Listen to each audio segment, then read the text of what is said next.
আসসালামু আলাইকুম, সবাইকে স্বাগতম একে আর্টের পক্ষ থেকে।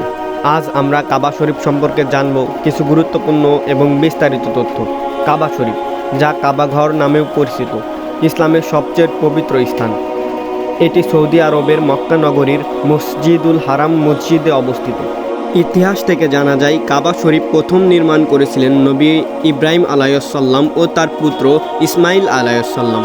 তখন এটি ছিল পাথর এবং কাদামাটির নির্মিত একটি স্থাপনা। পরে বিভিন্ন সময়ে এটি পুনর্নির্মাণ ও সংস্করণ করা হয়েছে। কাবা শরীফের বর্তমান আকারটি নবী হজরত মুহাম্মদ সাল্লাল্লাহু আলাইহি সাল্লাম এর সময়ে পুনর্নির্মাণ করা হয়েছিল। কাবা শরীফ, এটি একটি কালো কাপড়ে ঢাকা থাকে, যা কিসওয়া নামে পরিচিত।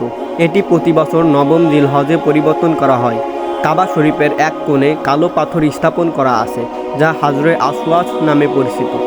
হাজরে আসওয়াদ পাথরটি জান্নাত থেকে নাজিল করা হয়েছে বলে মুসলমানদের মধ্যে বিশ্বাস রয়েছে।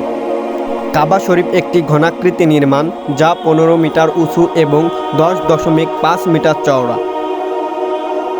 হজ ও তাওয়াফ, প্রতি বছর হজের সময় লক্ষ লক্ষ মুসলমান কাবা শরীফ তাওয়াফ করতে আসেন। তাওয়াফ হচ্ছে কাবার চারপাশে 7 বার প্রদক্ষিণ করা, যা হজের অন্যতম প্রধান অংশ।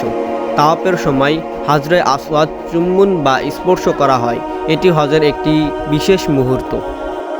এখন আমরা কাবা শরীফ সম্পর্কিত ইসলামের কিছু ঘটনা জেনে নিই। ঘটনা 1। একটি উল্লেখযোগ্য ঘটনা হলো ফিলের বছর বা আমুল ফিল। ওই বছর হাবাসার রাজা আবরাহ তার বিশাল হাতির বাহিনী নিয়ে কাবা শরীফ ধ্বংস করতে এসেছিল, কিন্তু আল্লাহর ইচ্ছায় একদল পাখি আবরাহার বাহিনীর উপর পাথর নিক্ষেপ করে তাদের ধ্বংস করে দেয়। সুবহানাল্লাহ।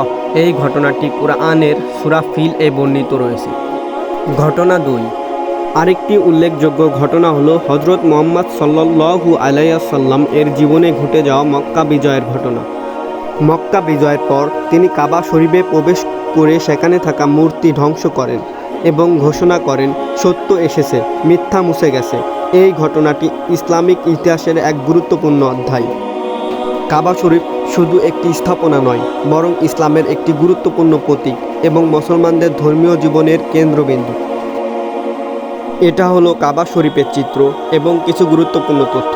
আপনি এখন আপনার বন্ধুর সাথে শেয়ার করতে পারেন এবং তাদেরকেও কাবা শরীফ সম্পর্কে জানতে উৎসাহিত করতে পারেন।